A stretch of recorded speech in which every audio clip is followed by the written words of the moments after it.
And how could you not feel that, you know, with the pole position and the lap times? Oh, and the 8 problem for the 8. That's Arnage, I believe.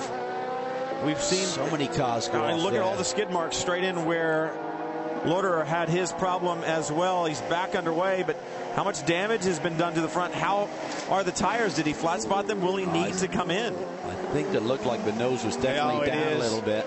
Something doesn't seem right. He's got to be careful too. I know he's in a panic to get back to the racetrack, and there you see it straight on. Boom. And was he just in a hurry to get a great launch off so he could get past the prototype traffic in front of him? You can't rush. You can't push. You need to be consistent with your lap times, and he does indeed have damage. Is it just the nose, or has he bent the splitter down as well? How long will this change take? And they are opening the door for Alexander Wurz. Well, that is the key. I mean, Audi had 1-2 with this problem.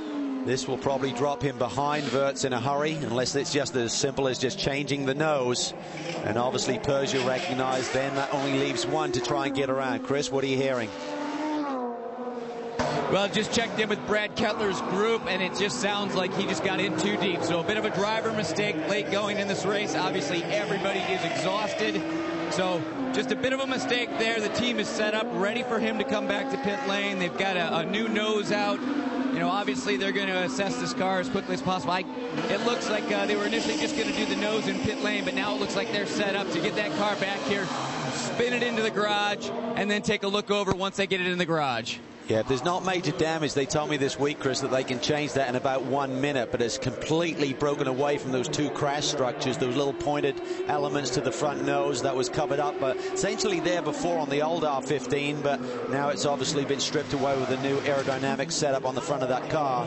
They'll do the refueling first. Brad will take a look at it, make that determination. Can we change the nose here, or do we need to pull it into the pit box? And seconds are vital right now, so if they can do it in pit lane, that will save them some time. That's what they're going to do.